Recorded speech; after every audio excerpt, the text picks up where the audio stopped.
it's not about being PG-13, but how hard you're trying to keep it PG-13. It doesn't feel, it just doesn't feel like, there's a difference between creating something and saying, wow, we found a natural way to fit within this rating.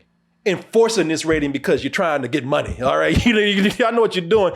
They try to keep this so PG-13. Shit, this feels like an episode of Goosebumps, except Goosebumps is actually scary, man. Yeah. I was gonna say, if you see the new Goosebumps, it's way better than this. Yeah, this looks like the Goosebumps budget level, and it looks like Goosebumps storytelling, except Goosebumps knows how to tell a story. Why do you think Goosebumps is so good? They don't know how to tell a story here.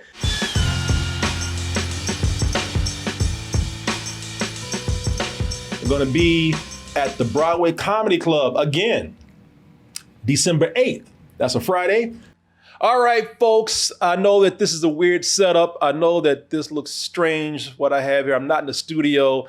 Martin is not in the studio. Martin is in the comfort of his own home right here. You get a glimpse of that.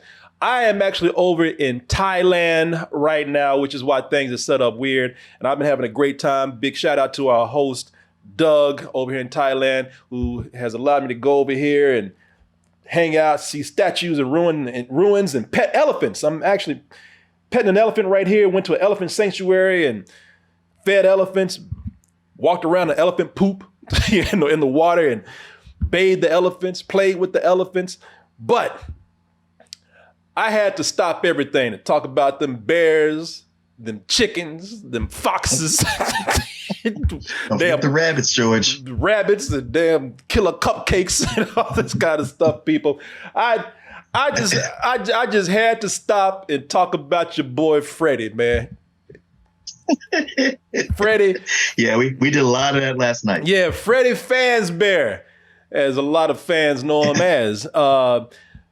So everybody's been looking forward to the latest video game adaptation. What I almost said, Freddy got fingered. No, that was me. No, I kept saying that too. Five Nights at Freddy got fingered.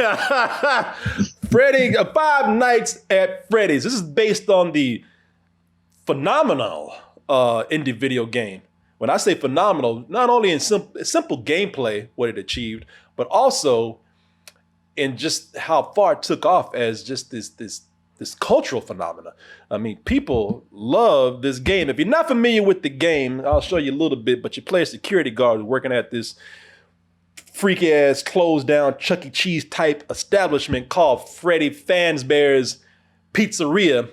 I think that's what it's called, Freddy Fazbear, whatever. But anyway, you're a security guard who goes to work there. The place is full of killer animatronics who roam around at night. For some reason, your ass keeps going back every night. I don't know why. You must really need that check. But in the middle of the night, while the animatronics are up and roaming free, they also are trying to kill anything in their path, including you, which means you don't wander around. You just sit in one room. But they're like, I don't give a, I'm gonna find you there too. You forgot, we can walk around. Your job is to actually work the security cameras, see when they're moving about, and also keep the lights on and the doors closed before the power runs out. Here's a little bit of the gameplay for those who have not seen it.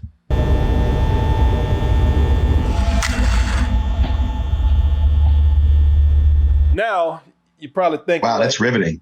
You know something? The thing is, it looks like there's not much to the gameplay, but when you are actually playing it, it's very suspenseful. But one of the reasons that it's so suspenseful is that there's all these elements in place. It gets darker, the animatronics get more wild, and they get a little more aggressive as the night goes on. And as the night increases, because you have to alert from low battery. Oh my God. Oh shit. I better hurry up and get my battery pack before these animatronics start coming towards me. Hold on, Martin. I'll be back. It's part of the game. Yeah, let me go ahead and do this so I won't be able to close the doors, Martin, to keep the monkeys and the damn creatures out, whatever they are. Hold on. I'll be back. They're getting more aggressive. Your power's running low. You got to keep checking things as your power goes out. And the whole time that's happening, and things get more frantic and tense, the biggest thing that you're afraid of is getting this.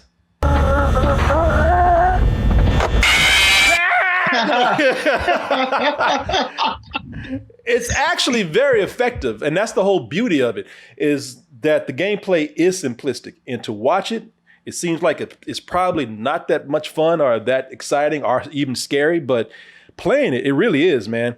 And immediately, it became a YouTube sensation. It became such a sensation that what started out as a simplistic story started getting a little more complicated. You know, they talk about the lore. You know, they started adding on more to the story. People started writing their own theories about it. People started writing their own fan fiction about it. And needless to say, Hollywood said, "You goddamn right, we're gonna make a movie about this." I mean, you know, it made money, didn't it? So I will tell you right now, spoiler alert right here, because I've been over here and I'm a little late behind this. I did not get to go to an early screening like Martin did, but a lot of people. Early. What's that? Early. I know, like what, 12 hours ahead of time? Yeah. Yeah. A lot of people had immediately started putting up their reviews of this, and a lot of people not crazy about it, including Martin Thomas over here. Martin Thomas, I believe, and to quote you, you said that this is one of the worst movies of the year. Absolutely, without a doubt. As far as I'm concerned, it's the worst of the year, possibly the worst of the last 2 or 3 years. Oh, boy, those are big words there, Martin. And Martin, you know, like I said, you're not alone in that. Also, to quote Martin said, "I hated it." So a lot of people are saying, well, Martin. A little more colorful than that, but yeah. Okay, Martin said, "I hate this." But a lot of people, they say, well, Martin, that's fine. You don't get it. You're not a fan. You didn't play the games like we did. You weren't raised on Freddy like we were. You didn't explore all the lore and discover all the clues and Easter eggs like we did. Oh man, what do you know? So you know how they do. You know how they do. I know. This is what they say about me. I have also said about you, Martin. Martin, you know what? You don't know horror. You and I we just disagree on that. So when I heard Martin Thomas say, "I hate this," and this is one of the worst movies of the year, I said, you know what? Now I got to see it for myself. If for nothing else, but to put Martin in his place and disagree with him. Yeah. But we have been known to agree on certain things sometimes, Martin. Sometimes. Some places. It can be rare, but it happens. Will these be one of those rare moments? Or is this just another case of Martin don't get it? Let me go ahead. That could be its own show. That could be its own. We might start that show. Martin don't get it. Starring Martin Thomas. Tell you what though. Or will I be somewhere in the middle? You know, I'm a little more diplomatic these days. That's true. You tend to hang in the middle. I do. I try to be fair. And also to be fair, I played at least the first game. I didn't play all the others, but you know, I do have a little more experience. You didn't play all 18 games? I did not play. It's 9 of them, by the way. And no, hell no, I didn't play all 9 of them. Got things to do. No, listen, I probably have a little more insight on this than you do, Martin. So I'll tell you what, let's go ahead and take a look at the trailer for Five Nights at Freddy's, the movie. And we'll be back to see just how much I agree or disagree with Don't Get It Thomas over here. So we'll be right back after this. It's too late. He's coming.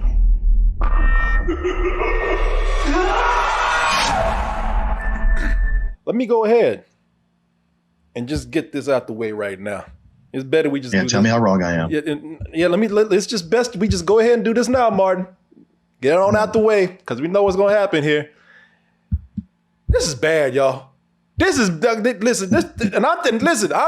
just speaking for myself and apparently this man right here. But Martin, this is why I had to call you all the way from Thailand. This is why we had to do this show, just so I can tell you, in one of these rare occasions, I 100% agree with you, sir. This thing is awful, man.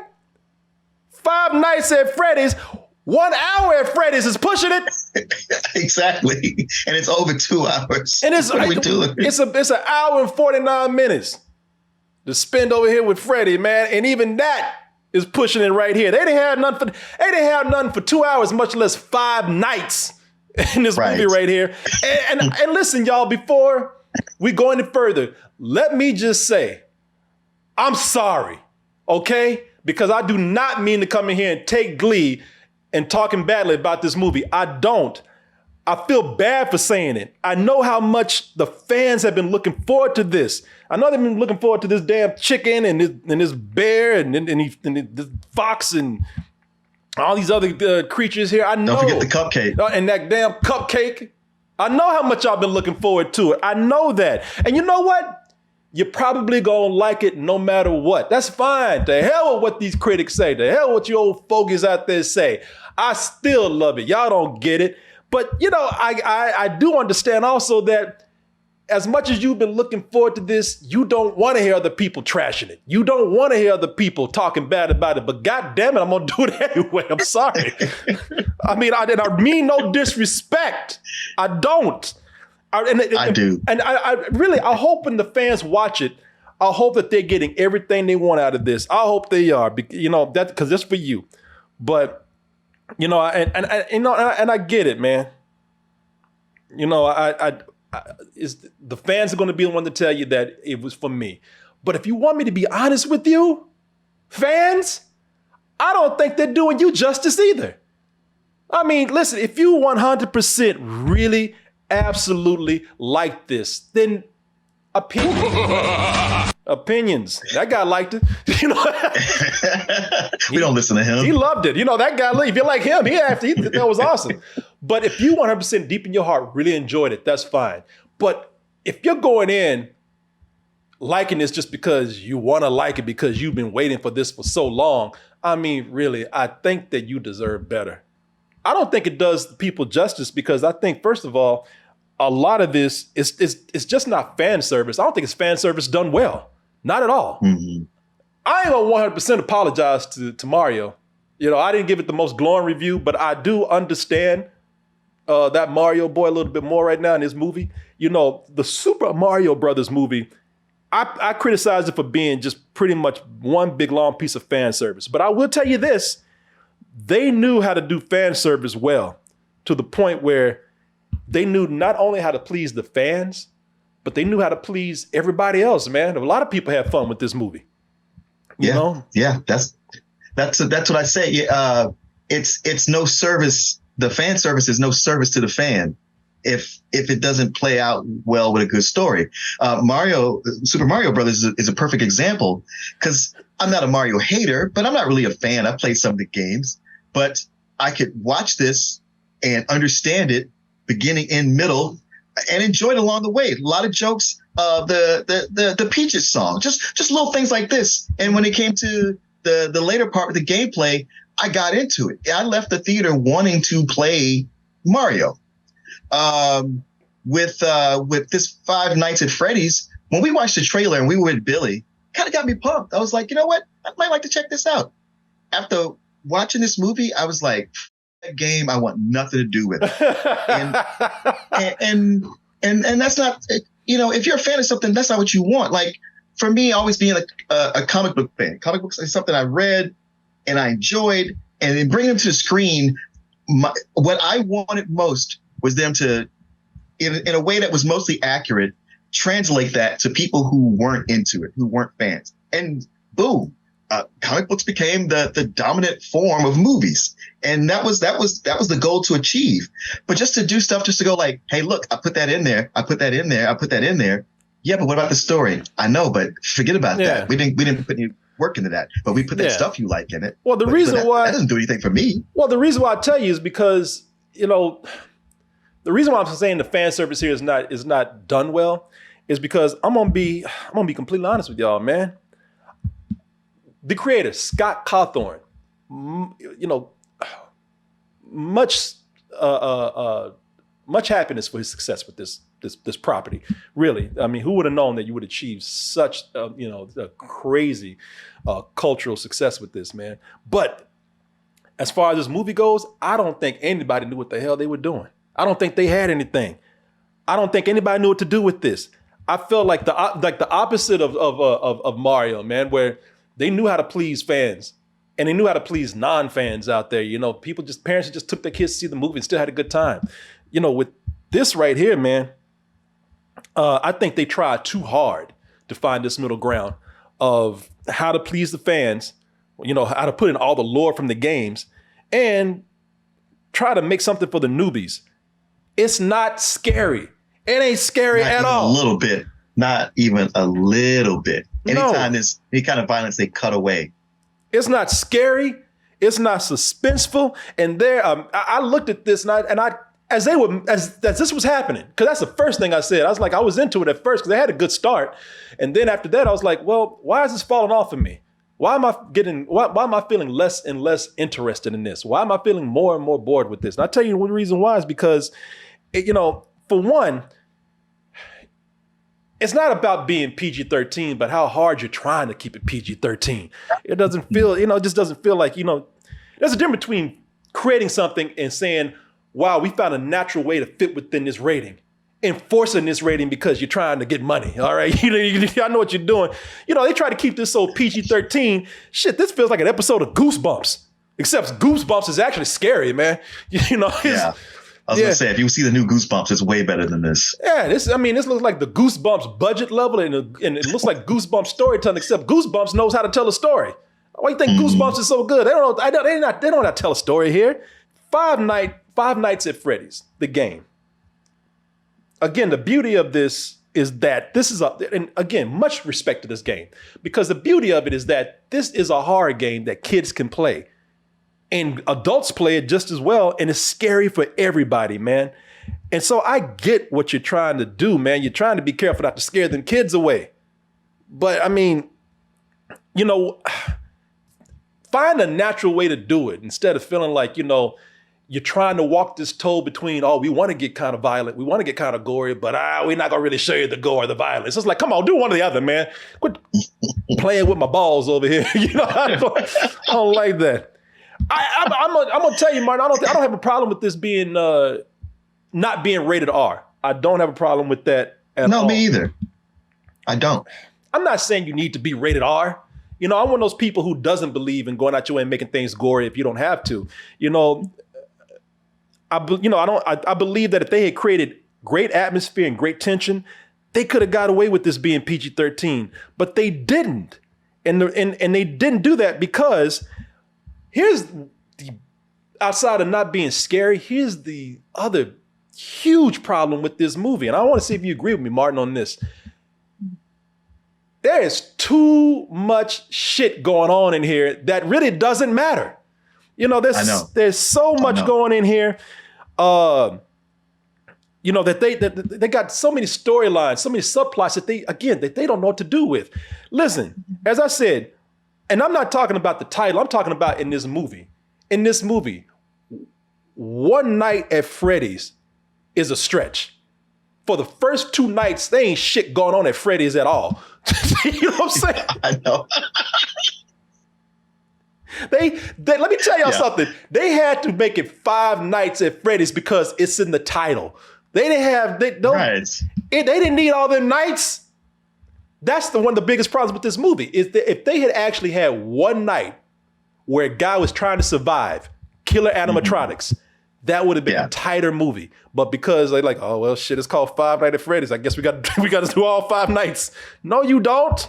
I mean, I guess I came in thinking that it would be a thing where he was trapped in there for the 5 nights, but oh well.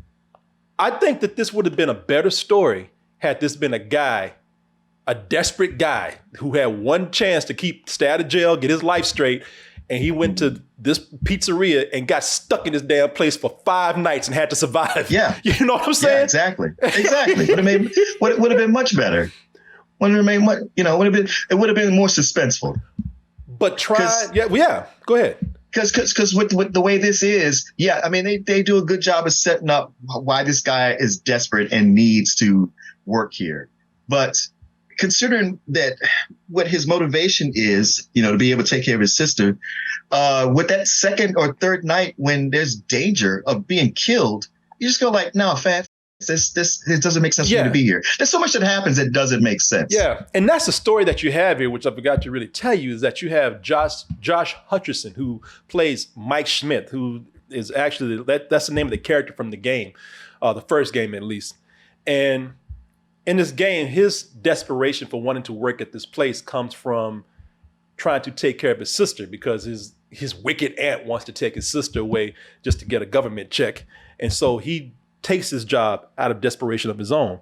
But, you know, if that was the case where he had to stay there to keep from losing his little sister, to maintain a good life, to get money, you know, that would have been something that we could have worked with. But that's not what's happening here. We have to spend 5 nights going back and forth to this place. And between those 5 nights, going home, hanging out during the day, going back that night, man, you know, having lunch, going to see a counselor, you know, going to school, parent teacher meetings, you know, but in between doing all of that, you lose the scare momentum. We hang out for one night, looking around. Oh, this is creepy. Oh shit, I better get home, feed my little sister. And then you spend the rest of the day like nothing happened. That's one wasted night, by the way. You know what I'm saying? Second night, you go back and it's like something weird, something else, you know, just kind of like, oh, well, this is getting more weird. They do nothing with all that time and you're losing momentum to gain tension, to gain scares, to gain any kind of suspense. You're losing that. But, you know, the movie also loses its momentum when it tries to tell all these, it tries to fill it in with these, it's spare time.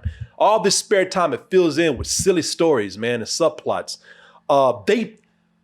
When I say that they don't know what to do with this movie, I really mean that because they pad this film out. The Five Nights at Freddy's game is a simple premise, and then they go and they pad this thing out, man. And let me tell you what Martin, I was just telling you, the Five Nights at Freddy's premise, before they added all this other lore here, sometimes simple is better. But it wasn't a supernatural thing. For all of you who have played the games, you know this. The first Five Nights at Freddy's was about you being a security guard, taking this job because you're desperate, and the animatronics are robots that have run amok now. They're in free roaming mode, and if they see you, they think that they glitch out thinking that you're one of the characters out of costume, like you're an endoskeleton, and then they want to capture you and put you inside of one of the costumes, which of course will kill you. Here's an excerpt from the game right here, where Phone Guy, one of the characters in the game, calls you and explains all this to you. If they happen to see you after hours, probably won't recognize you as a person. They'll probably try to forcefully stuff you inside a Freddy Fazbear suit. The whole thing was done with a sense of humor. The whole thing was done. Yeah, you know, there's definitely a sense of humor because you'd be like, "Well, hey man, why don't you just deprogram those things?" Yeah, you know, but they know that it's done with because they know it's silly, so they do it with a sense of humor. Yeah. They do it in a way that's very simple and straightforward. Now, what happened between that and now? After that, they started saying that, all right, you know, let's start hiding little pieces of story in there. And that's what made all this lore fun for people. It was hidden gems. It was hidden Easter eggs. It was hidden bits of story that the players would find. And then it would start, after about the second game, they started adding, you know, the more supernatural elements about kids missing, kids being stuffed into these costumes and their ghosts coming to life and haunting the machines. I thought it was really unnecessary to take it to that level. But when you're playing the game, piecing all this stuff together on your own is fun as you uncover them as you're playing the game. Now, when you watch it as a movie, and I just told Martin this, as you watch it as a movie, and you hear it said being all at once out loud, you're like, well, shit, now that I say it out loud, that sounds kind of stupid. You know, It was. I was like, man, can y'all pick a theme here? The robots aren't enough. Now we got supernatural ghost children and kidnappings and all kinds of, oh boy. When they add all these extra story elements, man, that's when this gets boring. That's when all this gets weighed down by unnecessary storytelling. It's not very lean. It's convoluted. And they had to do it. They had to do it because the fans, they love the lore in this game. You know, they love the whole thing about, you know, this stuff with hunted children and ghosts inside the machines and everything. I really thought it was unnecessary, but because the fans wanted it, it was almost required to be put in there. So, you know, I don't know, man. It's way too much going on. It's interesting to hear that all this was in some of the games, because to me, I was just convinced that this was just some really dull script about ghost children that nobody wanted to make, but they wanted to make a Freddy movie, and they just said, look, just plug it in there. You know how Jason Blum is. He's like, look, here's $5 million. Bring me back 15. Yeah. Just make this happen. Yeah. But it's not going to be good, though. Did I ask you if it's going to be good? Here's 5. Bring me back 15. Yeah. bring daddy back his change. So yeah. No, it's all out there, man. And they had to cram it in. If it was me, I just would have slimmed this down and made it what the first movie was. Just killer robots gone crazy. Well, I'm chasing one guy at a pizzeria, like we said, during the span of 5 nights, because all this other bullshit that they got going on is too much. It's enough to make you want to get some better help, man. You know, all this stuff. I could have used that. Now, Martin, you could have used that for real. You know, I know you appreciate this segue. Yeah, y'all. Hey, this segment of the show is brought to you by BetterHelp. Hey, are you a security guard that was trapped in a pizzeria at night and you were chased around by killer animatronics and you somehow survived? You're traumatized. You know, a lot going on with you. You're going to need some therapy after that for sure. But that's a very extreme situation right there. You know, most of us, I dare say, probably will not find ourselves in that situation. Don't think you need therapy just for that or some other severe form of mental anxiety or health. No, you're probably up at night. You can't sleep. You're thinking about things all the time. Your mind is not organized. And, you know, that's fine. You know, you're probably thinking like, oh, I just need to like get myself together, concentrate, and I'll be fine. No, don't be afraid to go and talk to somebody. Therapy is not for things like depression all the time or, you know, thoughts of you wanting to harm yourself. Sometimes it's just to help you get your mind to a better place, help you rest easier, help you organize your thoughts, maybe help achieve those goals you want in life. You know, with BetterHelp, no matter what you're seeking therapy for, thing is, it's easy to do with BetterHelp. And it's very convenient. First of all, it's online. And when you have it online, that means that you get certain benefits, such as you get to choose how you want to have your therapy. Do you want to sit face to face with somebody or on a video call? Some of you don't want to do that. Some of you do, that's fine. But some of you be like, you know, I'd be more comfortable if I didn't have to stare somebody in the face. You can get a video call a phone call with that. You get to choose the therapist that you want. And if you don't like that therapist, you know what? Just call and say it's not working for me. No hard feelings with anybody. You can switch out at no additional cost. And speaking of cost, it's affordable to get BetterHelp online. Speaking of being affordable right here, I'm going to get you a deal that's going to get you BetterHelp at somewhat of a bargain. Also being online, flexible schedule. Again, I already told you get to pick the therapist that you want. You just fill out a questionnaire and they help you out. I've already given that guy, he needs some help, definitely, man. He's like, sign me up. That guy's going to be even happier when I tell him about this deal I have for him. Hey, listen, I've told you about the conveniences of getting better help online, getting therapy online. I'll tell you that it's cost effective, but here's going to make it even more cost effective right here with this deal I got for you. Go to betterhelp.com/doubletoasted and you will get 10% off your first month. You put that code in there and you will get 10% off your first month. Boy, I've given you a lot of reasons to go in there and try online therapy with BetterHelp. Now, all you got to do is go and get it. And don't let any kind of stigma about getting therapy or mental health stop you from doing that. Hey, if you don't get it from there, get it from somewhere. But definitely try BetterHelp.com. I want to thank BetterHelp.com for sponsoring this portion of the show. And I want to thank all of you out there, including you, Martin, for all of your support. Mm-hmm. You've made some interesting points about this, Martin. I'd like to hear some more if there's something that you hadn't said. Because before I go off ranting on this, I want to know if there's something else that I might have missed right here. I was pretty comprehensive last night. I was actually proud that I didn't walk away going like, oh, I should have said this. I was able to get it all out there. Yeah. I just thought back to like that. What was the Willie Five Nights at Willie's? Willy's Wonderland. Willy's Wonderland. And we were so down on that. It's like, man, you being a fake Freddy. That was bad. And it was, but it was better than this. So I was telling you about all these different plots that they have in here and that being the thing that has been weighing this down. So, so here's some of the things that it's three main, maybe four. It's four main plots really. And that's a lot for any kind of movie to have to juggle when you know you have one main focus that you should really be concentrating on right here.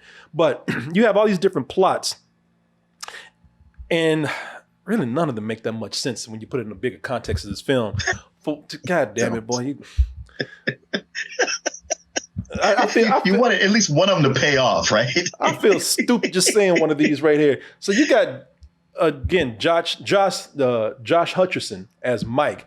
And he keeps having these dreams about his little brother getting kidnapped. And the thing is that now as an adult, he takes sleeping pills so that he can have these dreams. Apparently he dreams every night, and he's hoping that these dreams will help him track down his brother's kidnapper / possible killer. Because I don't know how. I guess he feels like if one of these nights I'm asleep, I'll catch his face or I'll get his ass or something. I don't know what he's doing, man. So much of that doesn't make sense. Yeah, the idea that you could have the same recurring dream every night. But man, it's been like 15 years. Yeah, your brother's gone.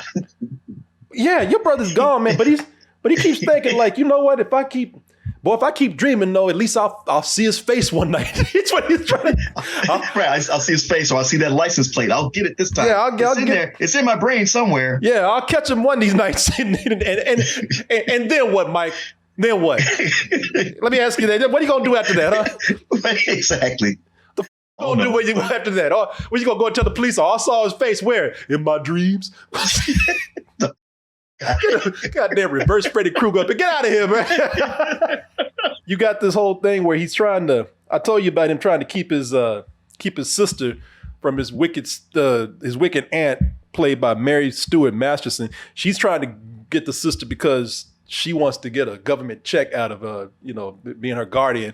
And Mary Stuart Masterson, I think, okay, first of all, she's straight up out of a bad Disney cartoon. She's old wicked stepmother or something. She almost seems to be playing it with a nod and a wink. Like she's in a different movie than everybody else. She's in a completely different movie. She's in a bad one too, also. But she's probably got the better idea of how the tone of this movie should be than everybody else. Because everybody else is taking this damn movie serious, man. That's one of the problems with this. Everybody sit up here taking this movie about these rip-off Chuck E. Cheese characters. Everybody taking this shit seriously, man. I mean, way too. I'm not saying this can't be scary, and I have respect for it, but just a little bit of humor, a little bit of campiness would probably help this movie a little better. Sure, because they really tout this like, hey, from the producers of Megan. And it's like, all right, well, yeah. I guess those producers learn nothing because everybody takes it too seriously. And when they do that, it points out how stupid it is. Now, I know you didn't like Megan, but, Megan was a big hit, and a lot of people really like Megan. I get it. Yeah, and I'm not pointing at you, not at you at all. And I'm saying, well, Martin, how come you didn't? No, I'm not saying that. Let's take you out the equation here. And I'm just saying Megan was a hit. It was also a critical hit. And my point with Megan is that Megan succeeded because Megan did offer at least some violence or some scares, but it also was very funny too, or at least had a lot of humor about itself. Yeah, it did. This, if anything, needs humor about itself. It's this movie right here. About a haunted Chuck E. Cheese. Come on, man. Where it really looks bad, and when this isn't working, is that they try to tie all this together. And when they try to do that, it's just a ridiculous trade wreck, man. It just, if all this stuff didn't make sense on its own, you at least gave it credit to say, like, maybe it's going somewhere. But when it finally gets to where it's going, that shit just wrecks all into each other. Right. That shit just said. The thing that is most baffling to me here, the thing that I got to come in and really just rail this movie for, is how they mishandled the actual animatronics. The thing that they were bragging about the most.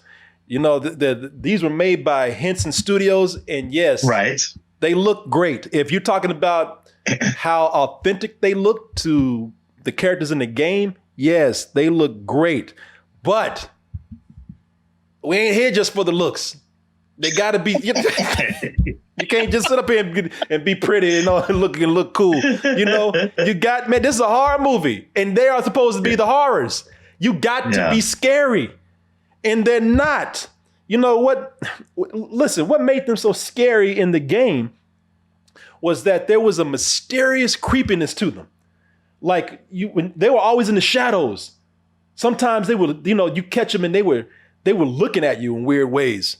You know, you catch them, they would move from their spot, but yet you wouldn't see them move. Let's see, like that. You know, you see how, now that's the chicken right there. You're probably saying, oh, big ass, cartoon chicken. Well, when you put in the shadows, looking at you like that in the dark, yeah, that's scary, man. Sure. Not here though. And I hope this is not a spoiler. I'm really not trying to spoil anything when I say this. If it is, I'm sorry, but I'm not. I'm just telling you, I'm almost warning you. In that game, when they kept them in the shadows, cool. Not here though. Midway through this movie, they got their ass out full in the open. Just out there, just like they just hanging. And not only they out in the full open, but they're kind of friendly. They're cracking jokes. They're building forts and just chilling, just cold chilling. I forgot about that. And them building forts. It was almost like the movie said, "Man, we spent good money on these damn suits, right? You goddamn right. We're gonna show these and put them out in the open." Yeah, they even show up outside the pizzeria, man. They show up outside the pizzeria, going to people's houses and taking cab rides. Oh yeah. Hopping in Ubers.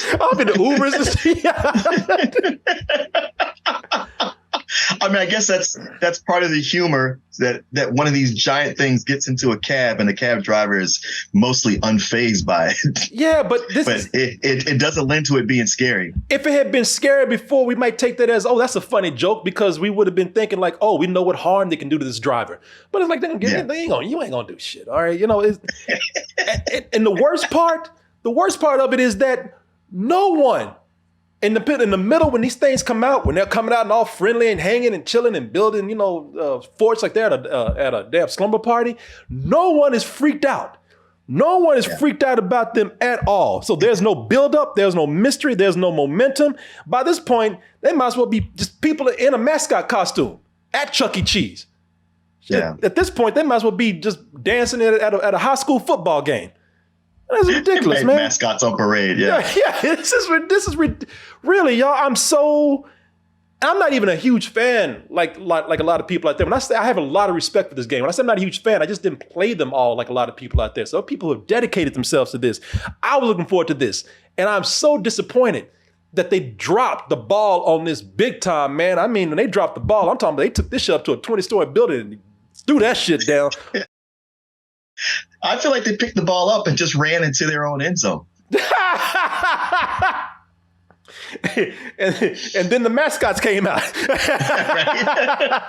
started dancing. Like I said, I am fair, man. I'm looking at some stuff in here that actually, when it started out, gave me some promise for this.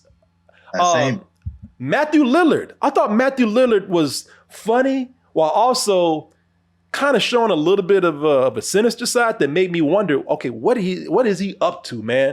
Now, that's all I'll say, because they're done. I will get into spoilers after that, but I will say in the beginning, I know, I like him. I liked him a lot. I thought Matthew Lillard was actually pretty funny, man, in this. Mm-hmm. Josh Hutcherson, man, good actor. I thought the actor was good. The character is dull as hell, man, but I thought the actor was good. In fact, he was good enough to where I felt bad for him. I was like, man, they gave you nothing with this role. Oh yeah, I know. And they gave him less than nothing because first off, you really empathize with him, but then later as it goes on, they did not just give him nothing to build his character, but they gave him just some terrible dialogue. They really did. And the way they wrote him, they wrote for him to react to things, to the crazy things people would say to him, and he wouldn't acknowledge it and just keep moving. It's like, man, why y'all doing this to him? Yeah, no, I agree with you, man. Again, 100%, I agree with you.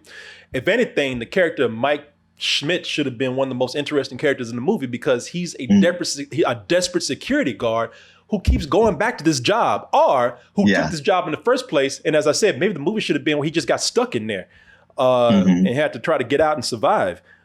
Yeah, that's so many missed opportunities with this, especially when you consider that there are people who, again, kind of got the tone of this. One more time, Mary Stuart Masterson. Not a great character, but the way she treated that character, the way she acted, probably would have been more in tone of what this movie should have been.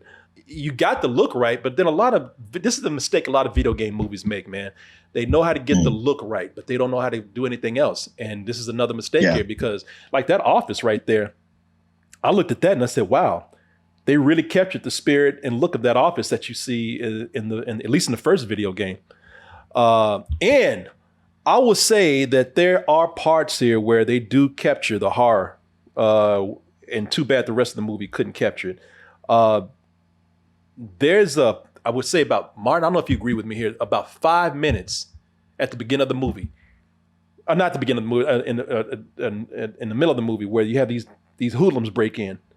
And, you know, of course, since they're hoodlums and they're trashing the place, of course they get their ass tore up, you know? Of course and this kind of captures what the, you saw it in the trailer. This kind of captures what the movie probably should have been.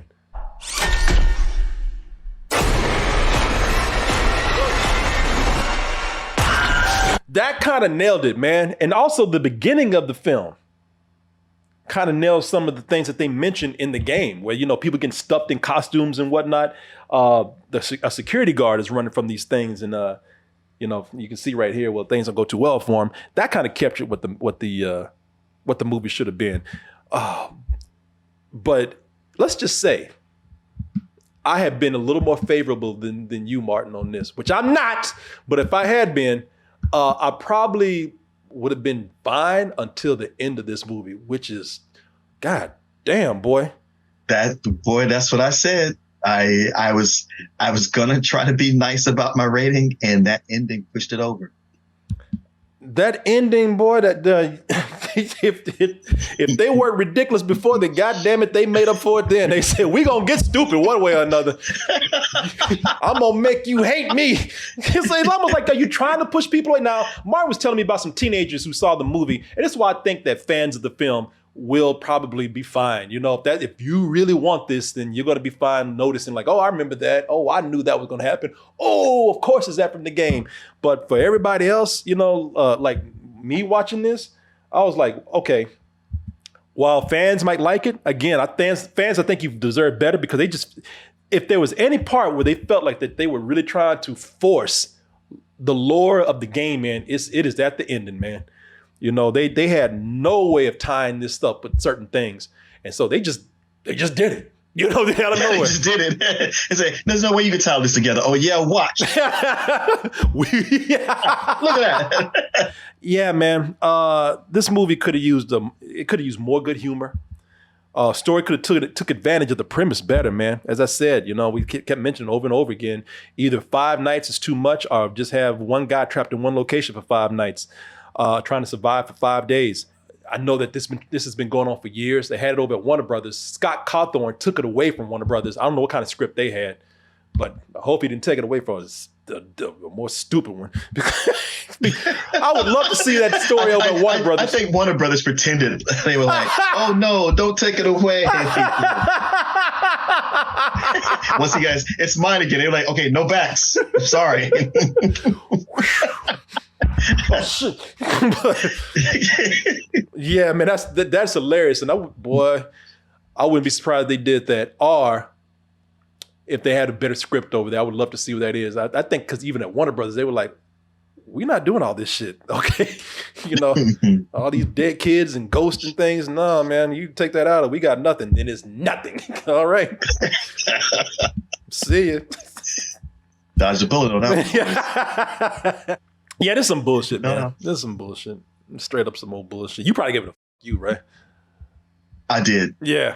I did. It was hovering around some old bullshit, but that ending was just like, okay. Oh, well, see, we do disagree, man. Look at that. Man, we can't agree on nothing, man. Wow. Yeah, but one thing I will agree with you on, I don't know if it's the worst of the year. I have to think about it. remember I saw the equilibriums or whatever they call it, the Expendables. Oh. The Expendables, right? Yeah, right, I saw right. the Expendables, which was pretty bad. Okay, I haven't seen that. I think that might have this beat, man. But this is up there. This is really up there. This is terrible. I'm sorry, y'all. I really am sorry to the fans. This is awful. I was talking to a girl online. A friend of mine I talked to, nothing crazy, but we talk often, man. And she was looking forward to this.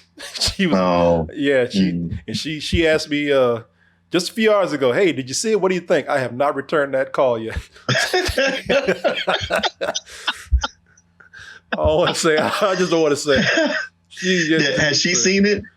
No. I mean, Okay. at this point, she probably has. But I couldn't say. And she's probably like, well, it wasn't the best, but I thought it was pretty good. It had a lot of stuff I like in it. She was leaning that way, Martin. You're joking, but she was leaning that way because I know. Because I said, listen, I'm preparing you and I'm preparing myself. I heard that it's been getting, kind of bad reviews. I said, I haven't looked at any yet, so I just hope it's some first bad impressions. She's like, yeah, gonna check it out for myself. Keep an open mind. I'm like, no, you ain't. No, you ain't. Tell you, man, I was just so hot. I was like, normally people like different things and each to his own and all that. I don't judge people on their taste, but I was like, anybody who likes this movie, I will look down on them. Wow. And sure enough, yesterday ran into our friend Lori and she's like, did you see that movie? I was like, yeah, that piece was a dog shit. And she's like, oh, I liked it. I was like, wait, what? She's like, well, I was there with my grandkids and they were explaining stuff to me. And I was like, I can't, I'm sorry, I can't talk to you right now. I don't, I'm not going to apologize. I'm not going to backpedal. That was the worst piece of shit I've seen. Did your grandkids pass you a crack pipe too? Nah, listen, I get it. Different opinions. That's why I say I get it. I know. I'm calm now. It's fine. Yeah, I will say this. I will part with one positive thing to say. If you're a kid, I'm talking about like if you're 9 or 10, okay, this is probably a good Halloween horror film for that. That's why I'm giving it some more bullshit, because for other kids out there, it might be a matinee or even a full price or whatever. If your kid, what they call it, gateway horror or horror for kids, but then again, I'll tell your little ass to go watch Goosebumps instead of this too. But hey, right? But I don't know. If you're a kid, probably great for you. It's Halloween. Great to put on for Halloween watching, man, for kids out there. Great to put on this weekend. But if you're a grown person, dealing with this bullshit. All right, so that's. I feel terrible for all the fans out there, but I have to be honest with you. I will say this. I don't know about the worst, but it will definitely be on my list of worst movies I've seen this year. Yeah, it's just really, really bad filmmaking. I don't know about the fans and all that. I feel bad for them. I don't look at it from that perspective. I just look at it as movie making goes. It's at best lackluster, and that's only when it's not being horrible. Yeah. I wanted to see it too, y'all. I didn't go in hating. I was very excited to hear about the Five Nights at Freddy's movie. As much I know y'all like, man, you bullshit. No, I'm not. I really am not. You couldn't wait to talk about this movie and talk bad about it. No, I really was. I wanted to see this so bad, y'all. I really wanted to see a good Five Nights at Freddy's movie, man. But I didn't. At least not for me. Not for me. I hope the experience is different for y'all out there. Oh, people say, well, at least the Borderlands movie will be good. I've been hearing bad things about that too. Oh, no. I'm back to not trusting anything with Blumhouse or video games in it. Yeah. Oh, you know what? And we're finished, but let me just add one thing here, man. Let me just add one thing here. This movie started out as, and Martin already mentioned it, this movie started out as a ripoff, a blatant cash grab ripoff. I mean, a straight up in your face, F you, I'm taking this, I don't care what you say, ripoff. Willy's Wonderland. I will pay to have your car fixed. I know the bullshit story they told you. It's a lie. You're here to be a human son. I mean, boy, this movie's so cheap. Look like 12-year-olds made these animatronics right here. Right. Look like something you see at a small town parade. Right. Yeah. This movie, Willy's Wonderland, this was a movie where the budget was all spent on Nicolas Cage. It was so cheap that they couldn't even afford to have Nicolas Cage talk in the movie. But it's the same thing as Five Nights at Freddy's. A guy goes and spends a night at a haunted Chuck E. Cheese type establishment and has to survive.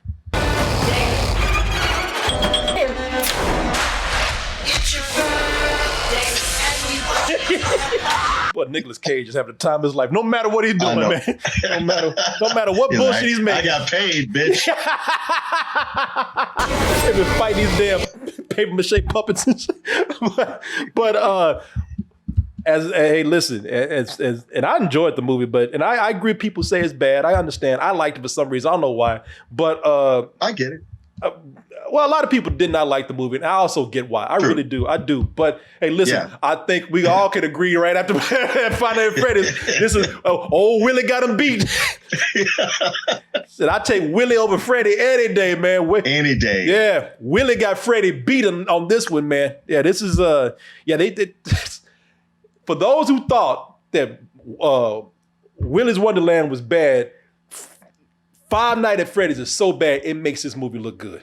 So think about that. Yeah, Freddy said, "Hold my beer." Yeah, he sure did. Boy, think about that. Five Nights at Freddy's made that look good. They made that for $5. Hence, it's like, what?